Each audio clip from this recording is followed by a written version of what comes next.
All your life, you've been told, be nice, be sweet, be quiet, don't upset anyone. But let me ask you a question today. While you were being nice to everyone, who was being nice to you?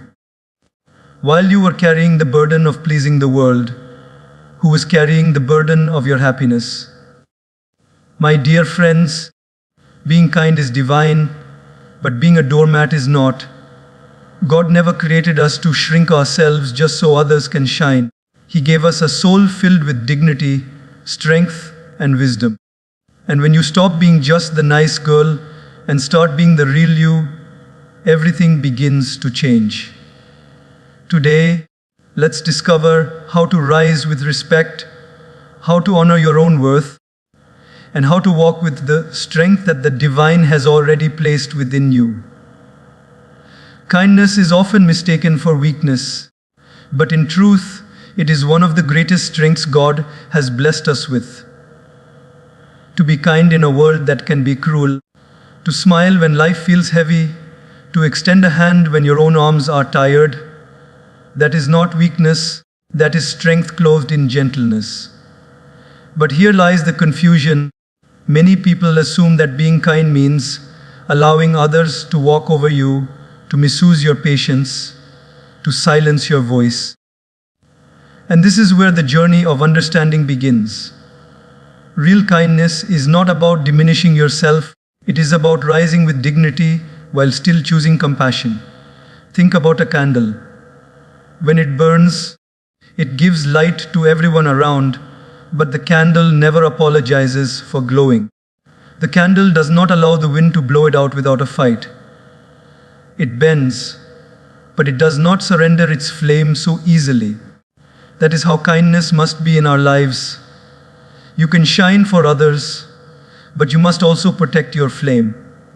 Because if you burn out, there is no light left for you or for anyone else. In daily life, many of us confuse politeness with submission. For example, a young woman at work who is always the one to stay late, always the one to say yes to extra tasks, always the one to carry everyone's load, while her own dreams sit on the shelf. At first, people call her so nice, so helpful, so sweet. But over time, they stop respecting her sacrifices because she never draws a line. Her kindness turns into an expectation, and her presence becomes invisible. This is the danger of misunderstood kindness. It drains you until nothing is left. Now imagine the same woman deciding one day to change. She still smiles, she still helps when she can, but she starts saying, "I won't be able to take this on today." She begins protecting her evenings to rest, to spend time with her family, or to pursue her passions. At first, people may be shocked. They may even call her selfish. But slowly, something shifts. They start realizing she values herself. They begin respecting her boundaries. And most importantly, she begins to feel lighter, freer, and stronger. This is the transformation from kindness as weakness to kindness as power. True kindness does not require you to harm yourself to help others. Look at nature for guidance. The tree gives shade, fruit, and shelter, but it still stands firm with deep roots. If a storm comes, it bends, but it does not uproot itself to please the wind. That is how our kindness should be, deeply rooted in self-respect. You can bend, you can give, but you must not destroy yourself for the sake of appearing nice. In relationships too, this lesson is vital. Many times, women stay silent to avoid conflict. They forgive and forgive, even when their hearts are breaking, because they are told, a nice girl doesn't argue. But what is the result? Their silence becomes approval. Their patience becomes permission for others to disrespect them again and again. But when that same woman finds her voice and says, "I love you, but I will not allow this behavior," her kindness transforms. She is no longer the nice girl. She becomes the strong girl. She still cares, but she cares about herself too. We must remember that God never asked us to sacrifice our dignity in the name of kindness. He asked us to live with compassion, balance, and wisdom. Compassion means helping others, yes, but balance means helping yourself too. And wisdom means knowing the difference between serving others and serving their selfishness. Imagine a river. It flows endlessly, quenching the thirst of villages, giving life to fields, carrying boats across its waters. The river is generous, yet it has boundaries. It does not allow itself to be drained dry. When the river overflows without boundaries, it causes floods. When it runs too low, it becomes barren. Only with balance does it serve its purpose. In the same way, your kindness must flow with boundaries. Without them, kindness loses its beauty and becomes burden. So, the next time someone mistakes your kindness for weakness, remember this truth. You are not here to be endlessly drained. You are here to share your light without losing it. Say yes when your heart allows. Say no when your soul needs peace. Smile without fear, but do not smile through disrespect. Walk with compassion, but do not walk away from yourself. Kindness is not about being silent. It is about speaking with love. It is not about always giving. It is about giving wisely. And it is not about ignoring your worth. It is about living it fully. When you truly understand this, your kindness will no longer be a burden. It will become your strength, your grace, your power. That is the moment when people will no longer just call you a nice girl. They will call you a woman of wisdom, a woman of balance, a woman who shines without burning out. And in living this way, you will not only honor yourself, you will honor God, who created you not to be weak, but to be strong with a soft heart and a steady soul. The trap of people pleasing is one of the deepest prisons many of us create for ourselves without even realizing it. From childhood, we are often taught, don't upset anyone, keep everyone happy, be the good girl, be agreeable. Slowly, those words shape our behavior. We begin to measure our worth not by our inner truth, but by the smiles and approval of others. And while seeking harmony is a noble quality, when it turns into a desperate attempt to please everyone, it drains our soul and steals our authenticity. Think about this, no matter how much you try, you cannot please everyone. If you wear red, someone will say blue looks better. If you speak up, someone will call you arrogant.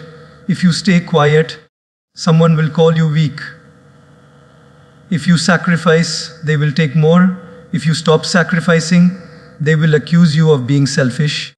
The truth is simple, no matter what you do, someone will always be dissatisfied. So why should you sacrifice your peace just to meet their endless demands? Daily life gives us countless examples. Imagine a young student who agrees to help every friend with their assignments, even when she has her own deadlines. She does this because she fears being disliked or being called rude if she says no. At first, people thank her. But over time, they stop valuing her effort. They begin to expect it. And she is left exhausted, struggling with her own work, her health, her joy. This is the silent tax of people pleasing. You pay the price while others keep collecting benefits.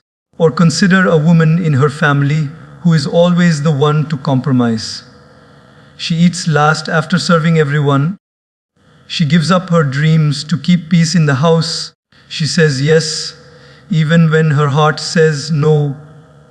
The world applauds her as the nice girl, the good daughter, the perfect wife, the selfless mother. But deep inside, her soul cries. Her joy is replaced by resentment. Her spirit is heavy with unspoken pain. This is the hidden suffering behind the mask of people pleasing. People pleasing is dangerous because it looks like kindness, but it is rooted in fear.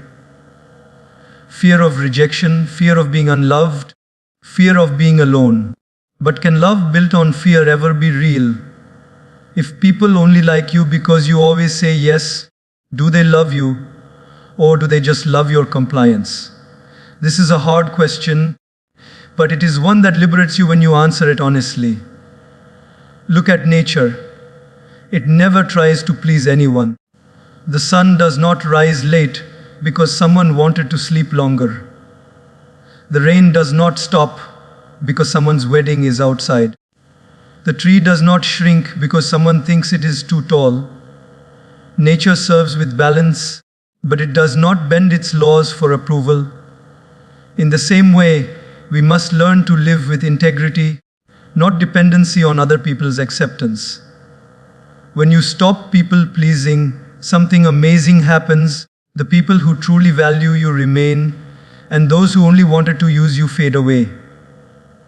At first, it may feel lonely. You may face criticism, gossip, or even anger. But slowly, you realize that this space you have created is filled with freedom.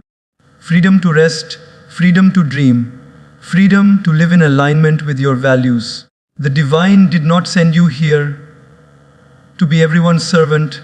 He sent you to live as His creation with dignity. An example that touches many lives is in the workplace. A woman constantly agrees to overtime, extra projects, covering for others, all in the hope of being recognized. But recognition never comes. Instead, the more she gives, the more they take. But when she starts saying, "I cannot stay late today, I have commitments," something shifts. At first, colleagues resist. But over time, they start respecting her. And most importantly, she starts respecting herself. She realizes that her worth is not measured by how much she sacrifices, but by how much she honors her boundaries while still working with sincerity. Another daily example is friendships. Many people keep friends who only call when they need something. They fear saying no because they don't want to lose the friendship. But real friends don't disappear when you say no. In fact, your boundaries filter your circle. Those who love you for who you are will stay. Those who loved only your convenience will vanish. And that is not a loss, it is a blessing. The trap of people pleasing is heavy, but breaking free is liberating. You begin to see that your worth is not a currency to be traded for approval. Your worth is God-given, it is already complete. It cannot be increased by someone's praise or decreased by someone's criticism. When you understand this, you stop chasing approval like a beggar and start walking like a queen, graceful, confident, and free. Yes, be kind. Yes, be compassionate, but not at the cost of your own soul. Say yes when your heart agrees, and have the courage to say no when your spirit needs peace. The world may not clap for your boundaries, but your heart will. And a peaceful heart is worth more than 100 hollow praises. So, remember this, people. Pleasing is a trap that steals your joy, but authenticity is the path that gives it back. When you stop trying to be liked by everyone, you discover the greatest truth. You don't need everyone, you just need yourself, your peace, and your connection with God. That is enough. That has always been enough. Boundaries are often misunderstood. Many people think boundaries mean pushing others away, becoming cold, or building walls. But in reality, boundaries are not about separation, they are about protection. They are not walls that shut people out, but doors that teach others how to enter your life with respect. Boundaries are the invisible lines that define where your responsibility ends and another person's responsibility begins. Without them, you live in exhaustion, but with them, you live in peace. Every aspect of life demonstrates the importance of boundaries. Consider the ocean.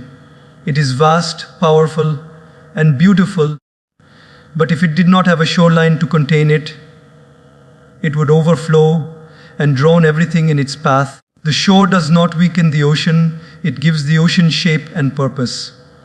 Similarly, in our lives, boundaries do not weaken us, they give us strength, clarity, and balance. Without boundaries, kindness becomes burden, relationships become toxic, and self-respect begins to fade. Think about a young professional who never says no at work. Every time a colleague asks her to take on an extra task, she agrees. Every time her boss extends the deadlines, she sacrifices her weekends. At first, she feels proud of being helpful. But slowly, she realizes her energy is gone, her health is suffering, her relationships outside of work are neglected, and her personal dreams are forgotten. Why? Because she had no boundaries. She kept pouring from her cup until it was empty. Boundaries would not have made her less kind or less professional. They would have made her sustainable, balanced, and respected. In families too, boundaries are essential. Imagine a daughter who is always expected to obey, never to question, never to voice her feelings. Out of respect, she stays quiet. But over time, silence turns into suffocation. She begins to live not her own life, but the life others have chosen for her. Now imagine her slowly learning to say, "I respect you, but I also have my own dreams." At first, people resist because they were comfortable with her silence. But eventually, they begin to see her strength. Her boundary is not rebellion, it is self-respect. And true love, whether in a family or in friendships, learns to respect boundaries. Boundaries are not about selfishness, they are about balance. When you say no to something that drains you, you are saying yes to something that nourishes you. When you decline to be treated with disrespect, you are affirming your dignity. The world may not always applaud your boundaries, but your soul will, and a soul at peace is more valuable than the temporary approval of others. Look at nature again. Day has a boundary and night has a boundary. If there were no boundary between them, life would collapse into chaos. The sun rises and sets on time. It does not shine 24 hours just to please the earth. It shines in balance, and because of that, life exists. Boundaries, therefore, are a divine law woven into creation. To live without boundaries is to live against the rhythm of life itself. A powerful example lies in friendships. Suppose you have a friend who constantly calls you only when they need help, who never listens to your struggles, who drains your energy but never gives back. If you keep saying yes, thinking that loyalty means self-sacrifice, you are not nurturing a friendship, you are nurturing dependency. But the moment you begin to set boundaries, limiting how much of yourself you give, choosing when to say no, you begin to see who truly values you. A real friend will adjust, respect, and grow with you. A false friend will disappear. Boundaries reveal the truth of relationships. Boundaries also teach self-discipline. When you set boundaries with yourself, like deciding when to rest, when to work, when to disconnect from distractions, you begin to master your own life. Without self-boundaries, you scatter your energy everywhere and achieve nothing. Boundaries, therefore, are not only about protecting yourself from others, but also about guiding yourself toward balance. Many fear that boundaries will make them unkind or unloved, but the opposite is true. Without boundaries, your kindness becomes resentment. You give so much that you eventually feel used, bitter, and empty. But with boundaries, your kindness remains genuine, your love remains pure, because it comes from a place of choice, not compulsion. You are no longer giving out of fear of rejection, but out of the fullness of your heart. The greatest strength of boundaries is that they create respect. When you respect yourself enough to set limits, others learn to respect you too. People treat you according to the rules you teach them. If you teach them that your time, energy, and emotions have no limits, they will take endlessly. But if you show them that your kindness is strong yet guarded, they will adjust their behavior. Respect always begins with self-respect, and boundaries are the language of self-respect. Remember, boundaries do not mean shutting out love. They mean allowing the right kind of love to enter. Boundaries do not mean refusing help. They mean giving help without destroying yourself. Boundaries do not mean walking away from people. They mean walking toward balance. They are not chains. They are the wings that allow you to fly without being weighed down. So, let boundaries be your strength. Let them be the shoreline that gives shape to your ocean, the sunrise and sunset that balance your days, the quiet no that protects your soul, and the gentle yes that keeps your kindness alive. Because when you master the art of boundaries, you don't lose people. You lose only the ones who were never meant to walk with you.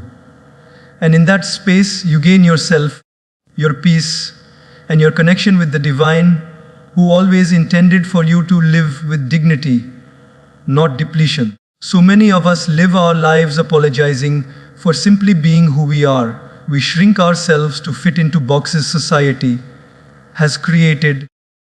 We soften our voices so we don't disturb anyone, and we bend our personalities so we can be liked. But let me remind you of something deeply powerful. You do not need to apologize for existing.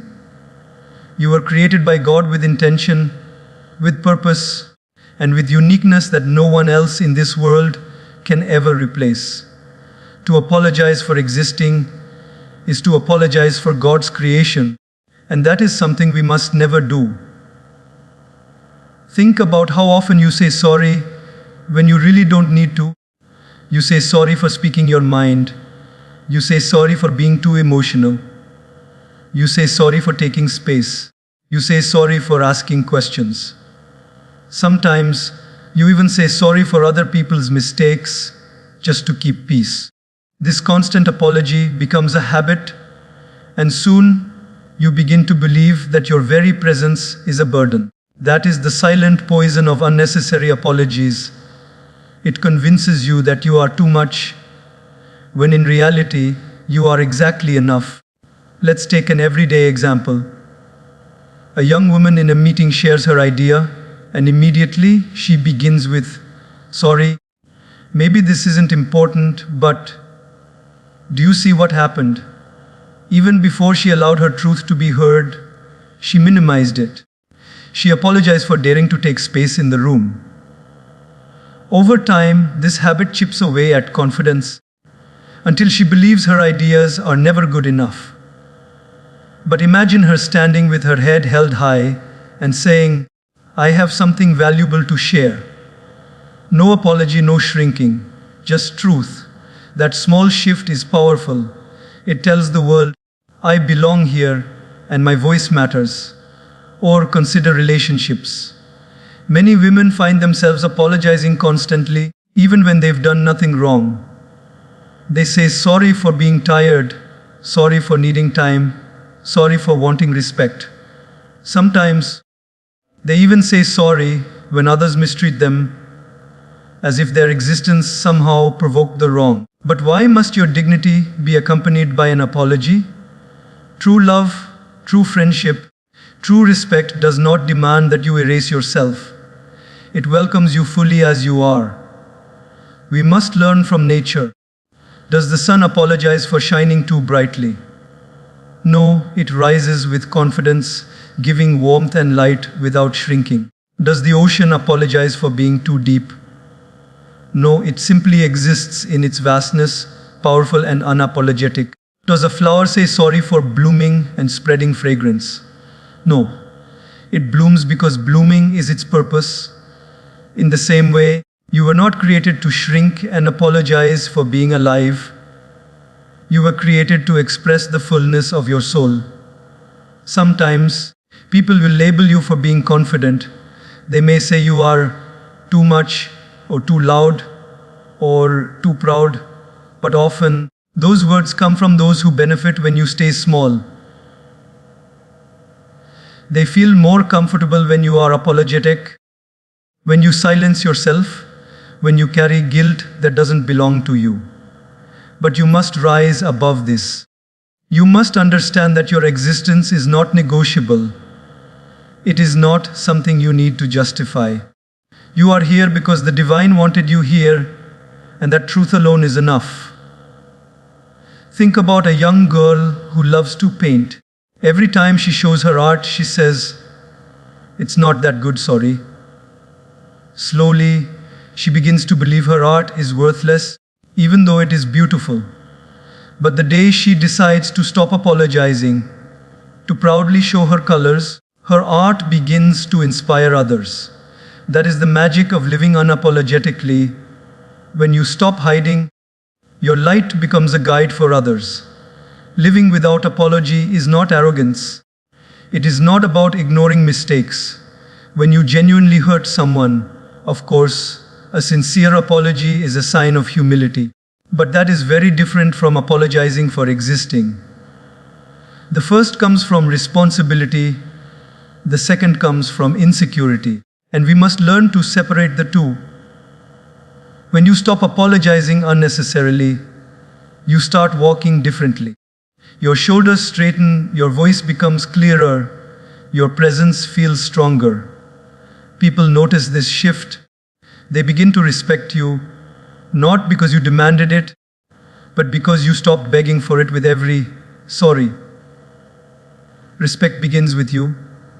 When you treat yourself as worthy, others are forced to do the same. There is a story in every woman's life of a time she apologized for nothing. Apologized for her body, for her dreams, for her choices. But the moment she realizes she has nothing to apologize for, she is free. Free to laugh loudly without shame. Free to take space without guilt. Free to speak without trembling. And in that freedom, she becomes magnetic, inspiring others to also release the burden of false apologies.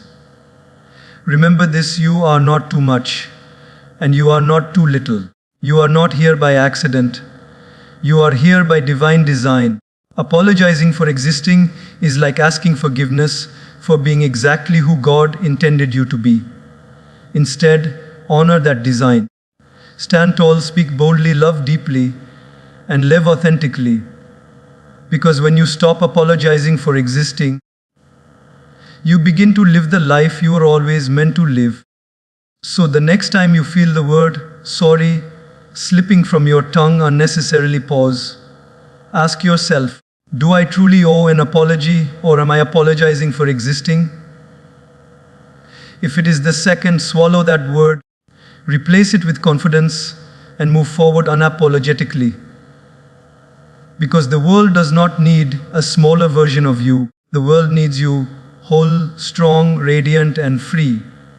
And God, who created you in perfection, never once asked you to apologize for being His masterpiece. Respect is one of the deepest desires of the human heart. Every person longs to be valued, acknowledged, and treated with dignity. Yet, the truth many overlook is that respect is not something that others hand to you like a gift. Respect begins within. It starts with how you view yourself, how you treat yourself, and how you set the tone for others to treat you. The way you honor yourself becomes the mirror through which others decide how to honor you. That is why the foundation of respect is always self-respect. When you carry yourself with self-respect, you radiate a quiet strength that people cannot ignore. You no longer beg for validation or cling to approval. Instead, you walk with an energy that says, I know who I am, and I will not allow anyone to treat me as less.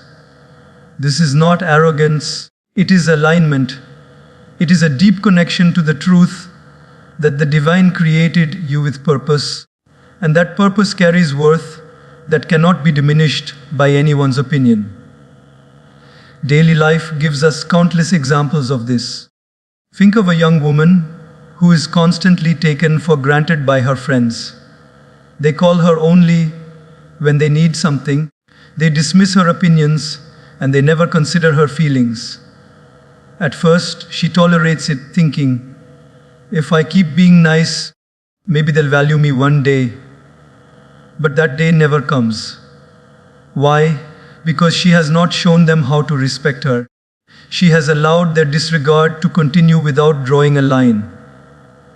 But the moment she decides, I will no longer invest in relationships where I am invisible, everything changes. She stops chasing them, she withdraws her energy, and she begins to surround herself with people who value her presence. And slowly, those very friends who once ignored her begin to notice her absence. That shift is not because they suddenly became better friends.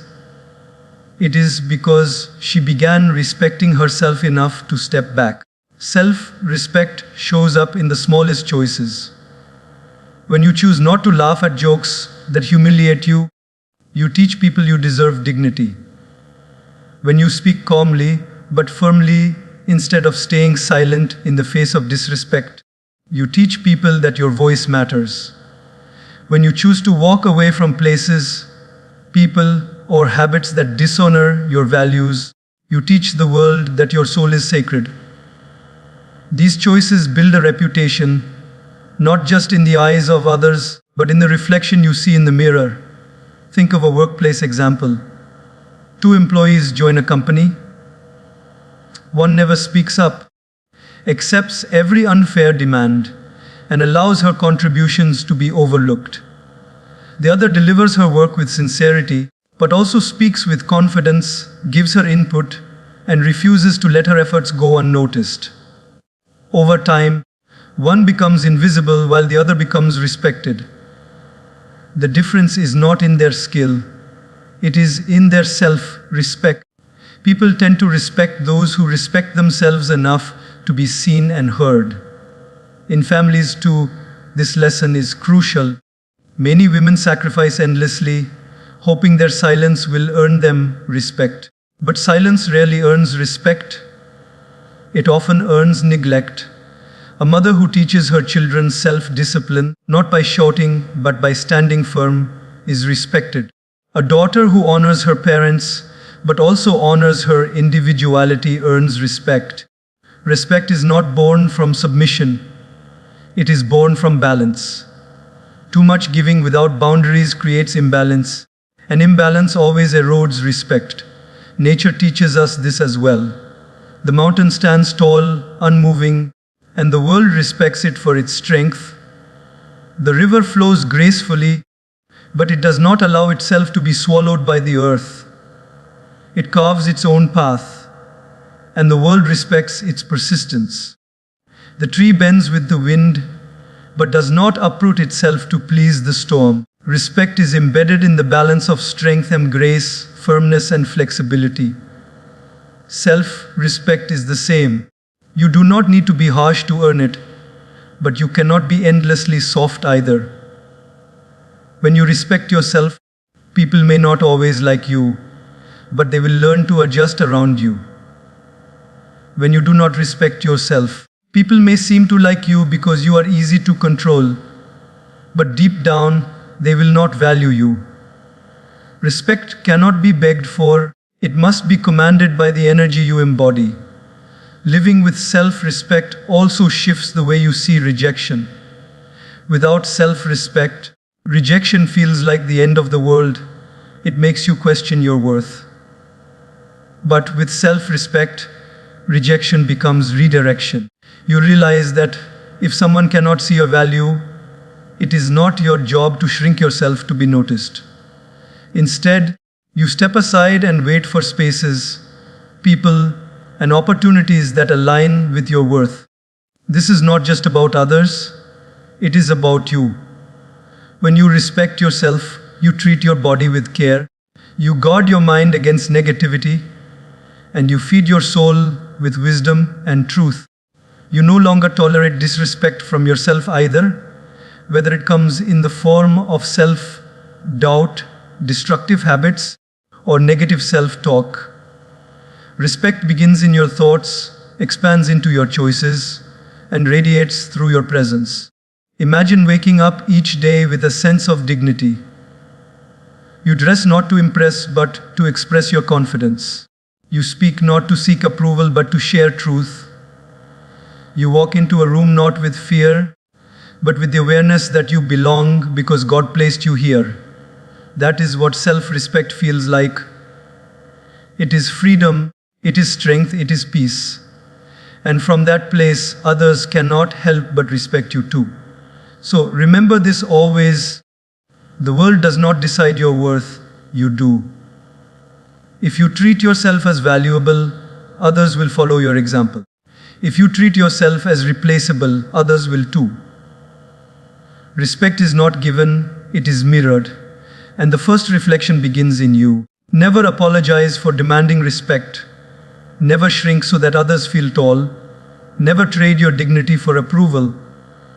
Walk with grace, speak with strength, live with authenticity. Because the moment you honor yourself, the world begins to honor you. And in that, you are not only respecting yourself, you are respecting the divine who created you to be nothing less than worthy. There is a beautiful transformation that happens in life when you stop trying to be the nice girl and instead grow into the wise girl. Being nice often means you live in fear of judgment. You bend to please others. You silence your own needs just to maintain harmony. But wisdom is different. Wisdom teaches you when to give, when to step back, when to say no, and when to walk away. Niceness without wisdom is weakness, but niceness with wisdom becomes power. And this power is not harsh or arrogant. It is graceful, balanced, and deeply respected. Let's look closely at the difference. A nice girl always says yes. She believes that saying yes makes her loved, accepted, and safe. She thinks that by never disappointing others, she will earn their affection. But in reality, people start taking advantage of her. They stop valuing her presence because she has taught them she will always be available, always be accommodating, always put herself last. On the other hand, a wise girl also knows how to say yes, but she says it with awareness. She helps when she truly can, not when it drains her. She serves out of strength, not fear. And when something threatens her peace or dignity, she has the courage to say no without guilt. In daily life, this distinction shows up everywhere. Imagine a friend group where everyone relies on one girl to organize every outing, solve every conflict, and always adjust her schedule. The nice girl will keep doing it even when she is tired because she fears that if she refuses, her friends won't like her. But the wise girl knows her worth. She might say, I love spending time with you all, but I can't take responsibility every time. Let's share the effort. At first, people may resist. They were used to her endless yes, but slowly they begin to respect her. Her wisdom creates balance, and that balance strengthens the friendship instead of draining her spirit. Wisdom also means recognizing when silence is strength and when silence is surrender. The nice girl stays quiet even when she is being disrespected, thinking it is the polite thing to do. But the wise girl knows that silence in the face of disrespect becomes permission. She speaks calmly, with dignity, not to argue, but to affirm her worth. Her voice may not be the loudest in the room, but it carries power because it is backed by self-respect. Another example is in relationships. A nice girl might keep forgiving the same hurtful behavior, telling herself that patience is love. But love without boundaries is not love. It is tolerance of pain. The wise girl forgives once, maybe twice, but she also sets limits. She communicates clearly, I value this relationship, but I cannot allow this behavior. If the pattern continues, she has the courage to walk away, not because she is cruel, but because she honors herself. That is wisdom. And true love, when it exists, will always respect wisdom more than blind niceness. Wisdom also teaches balance in giving. The nice girl gives endlessly, her time, her energy, her care, even when her own cup is empty. The wise girl understands the law of nature. You cannot pour from an empty cup. She gives generously, but she also refills herself. She rests, she heals, she grows, so that her giving remains pure and strong. In this way, her kindness is sustainable, not draining. Think of the workplace again. The nice girl takes on every extra task, works overtime without protest, and sacrifices her well-being in the hope of being noticed. But often, she remains invisible because people only see her as someone who will always comply. The wise girl, however, delivers her work with excellence, but also sets boundaries. She communicates clearly what is possible and what is not. She does not fear being disliked for protecting her time, because she knows her worth does not depend on others' approval. Over time, people respect her professionalism and see her as a leader, not just a follower. Wisdom also gives freedom from guilt. The nice girl feels guilty whenever she chooses herself. She thinks self-care is selfish, that saying no is cruel, that prioritizing her dreams means neglecting others. But the wise girl knows the truth. Taking care of herself is not selfish, it is sacred. Only when she is strong can she support others. Only when she honors her dreams can she inspire others to honor theirs. Wisdom replaces guilt with grace, and in that grace, life becomes lighter and more joyful. Nature again offers lessons. The tree is generous. It gives fruit, shade, and shelter, but it never rips itself apart to satisfy every demand. It stands tall, rooted in its own strength, and gives according to its season. That is wisdom